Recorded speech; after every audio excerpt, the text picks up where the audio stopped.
Just start off, tell us who you are, where you are, and what you're doing here. I'm Gareth, Gareth Benest. I am the Director of Advocacy for the International Broadcasting Trust, and I'm here to listen, and I'm here to talk to some of the MPs and some of our members, which are development and humanitarian and environmental NGOs, and to have conversations about how this new government can do better in terms of supporting our media, particularly our public service broadcasters, to bring the world to UK audiences, so to bring more international coverage to mass audiences across the UK. And where is here? Good question. Here is Liverpool. We're at the Labour Party conference down on the docks in Liverpool, and it's the end of the third day. I don't know, time's slipping, but I think this is pretty much the final day, so it's running a bit on fumes now. Well, the sun's out now, so that's been a relief from the rain we've had. So the kind of key events you've been to, media isn't reform of media or media policy doesn't appear to be. It isn't on the surface here, but there are some things that may be below the surface. What have you picked up on? Yeah, I've been to a few events which have covered topics of particular interest to us as an organisation. One this morning. An event organised by the BBC World Service, and that was an encouraging event to be a part of. There were a lot of MPs in the room and a lot of Lords as well, members of the House of Lords, and there remains a great deal of interest and engagement and sympathy towards the work of the World Service. And what we're hearing now more from the BBC and from the BBC beyond the World Service is a more bullish line about the need to actually address the funding of the World Service. It is currently 75% of the World Service is paid for by the licence fee payer. A terrific wheeze of George Osborne back in the coalition government. That is causing great problems for the World Service because it is subject to the same cuts as the rest of the BBC is. And as you know, Rob, the BBC is about 35% down in terms of its overall funding. So that really seriously impacts the work of the World Service. And there were senior members of the teams from the Russian service and from the Persian service talking about their work and talking about how important it is and how dangerous it is and how they are competing against Chinese and Russian, among other state broadcasters who are moving into the spaces in which they're vacating because of financial constraints. So it's good to hear the BBC saying, look, basically this needs to be funded by central government again. Currently around a quarter of its funds come from the Foreign Commonwealth and Development Office, the FCDO. It's good to hear that line and good to hear it being articulated so powerfully and backed by some of the new MPs and some of the members of the House of Lords. And the Lisa Nandy's been quite prominent in the events I've been to about talking about the kind of role of arts and culture, and I was kind of surprised to learn that she's also responsible for civic society. Have you picked up any stuff around that kind of social need for and social purpose of media that might be bubbling underneath the surface? Not directly in relation to public service broadcasting so much. I'm not sure those lines have been so clearly drawn. They need to be. And I think, I've heard those kinds of conversations in relation to arts and culture more generally. So in terms of the theatre and the visual arts and all other forms of our creative life. But I've not heard that clearly articulated in the way that we like to and we would like to hear, that, public service broadcasters in particular they still reach mass audiences in a way that no other form of media or creative art does. And so it's important that they are acknowledged as being critical to our democracy and our civil society. That this is not something that we can allow to just continue to bumble along or indeed fester. Our public service broadcasters need much more support, much more acknowledgement, and I'd like to hear the Labour Party, the government, really rowing behind them, and not just the BBC, but Channel 4, ITV, Channel 5. I don't hear any acknowledgement of their crucial role in our civil society and what it would mean without them. So, yeah. We've also had some conversations about the role of journalism, and it was interesting to see Lisa Nandy quoted, I think it was in Broadcast magazine, about saying TV news shouldn't just be about impartiality between two competing sides, but it should be about truth and objectivity. All our independent, small-scale independent news organisations in the UK, one represented here, is there a conversation taking place? Because the big news broadcasters cause a bit of consternation about the way they throw brickbats at the politicians and vice versa. But the kind of level of work that we support in terms of community-driven, independent, small-scale journalism, news, community organisations producing content and media. Does that shift anything to have a government that says, no, actually we really value something which is is more than just the market for news and information? Yeah, I don't know if I've heard that, Rob. I mean, I'd like to hear that. I'd like to hear much more acknowledgement of the importance of community media. Local news is discussed, but I don't think they're the same thing. There are, local news is often provided now by huge corporations, such as it is. So, no, I don't hear any conversation about community media, community arts in general. I'd like for there to be an acknowledgement of how critically important that is to bringing our societies together. And they're increasingly fractured communities and societies.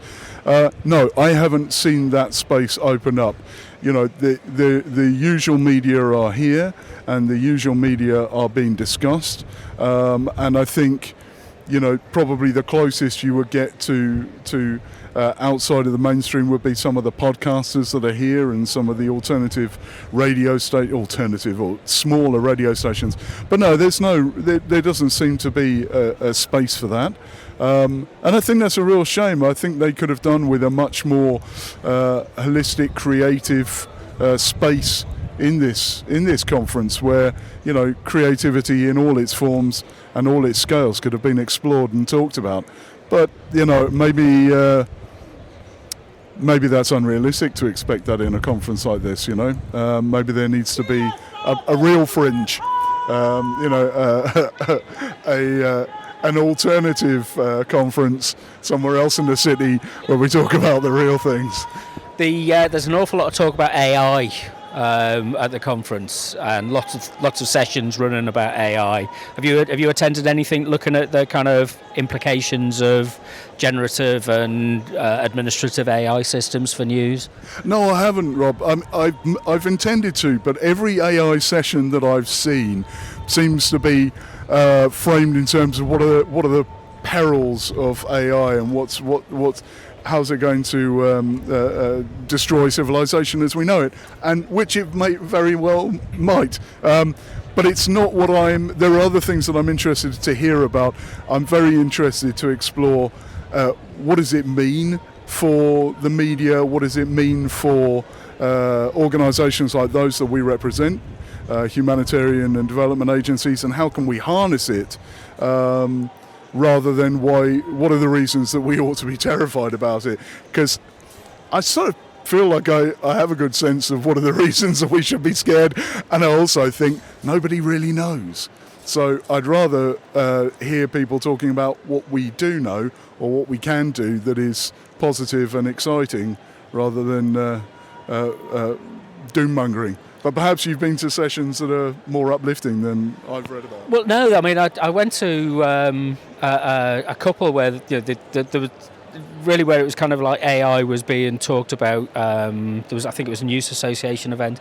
It was really being talked about quite critically, and I think it's a lot of talk about remunerating freelancers and making sure, from a trade union, if you like, perspective of making sure that people actually get paid. Now, whether that's followed up on is a difficult matter because it's a dispersed industry, but, looking at things like rights and I think there was broad agreement across the media and creative arts sector, creative industry sector, if you want to call it that, is that freelancers are really struggling and that needs to be dealt with. So that was quite encouraging. The other factor was really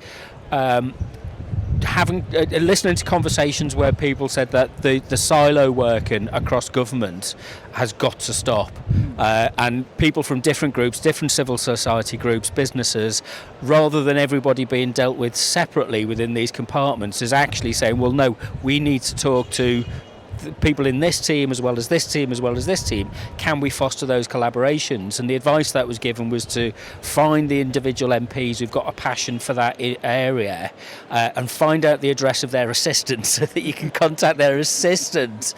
So that's the way to get through to them, and send them something very brief. You said they're overwhelmed with information at the moment, and offers and everything, and they really just need succinct hooks to get them interested in things. So that was quite encouraging that somebody was being kind of honest about that. Yeah, no, that sounds good. I mean, look, when it comes to dealing with something like AI, I guess we need an organised approach to this. We need, a separate entity, I think, to really understand what's going on. I haven't got a clue what's going on with AI, but I'm interested to find out, and I'd like some independent or some authoritative information to be coming out about what it looks like and how the UK as a whole, and like you say, the government as a whole ought to respond to it in a joined up way, because I'm quite sure, as you say, all of the departments will be thinking about it and worrying about it, and there may not be the required sort of coordination between them. I think we need maybe Rishi Sunak could come back and head up a commission to look at AI. He seemed pretty keen on it. I think it's too important to leave to the different areas of government to work out what it means. I don't expect that Lisa Nandy and her team, as good as they are going to sufficiently answer the question as to what does this mean for our arts and cultural and media sectors. I mean, that in itself is a huge task in trying to understand it. But yeah, I mean, it seems like people like Chris Bryant are thinking about this. I've heard him talking about this question, and particularly about getting some form of reparations for the creative sector for their. I'm not sure if reparations would be the right word, but you see what fair payments. Yeah. Fair pay, yeah, absolutely, for stuff that's already been fed into the machine, for stuff that's already been learnt from, and which those in the creative sector can see AI is producing derivatives of. So I think that's a good thing. It's good to hear that conversation going on. But that's important. But it's looking backwards. It's saying, okay, how do we heal some of the damage that's been done? But this stuff is moving faster than Skynet. I mean, we need to really have a coordinated way of thinking about it and preparing for it as a society. And caught between the EU and the USA, we're kind of like this little, bobbing along. It's caught between the two whales. We're a cork in between them. Yeah. So last question then is what's been fun? I mean, what's your observation? General observations. My observation is that I kind of really wasn't prepared for so many people in suits. My first time at a Labour Party conference, and I kind of thought it'd be, jeans, dungarees, kind of Doc Martens, that kind of thing. But no, it's lots and lots of people in suits with rucksacks with laptops in them, but it's been okay. I've had some good conversations, but actually a bit boring, really.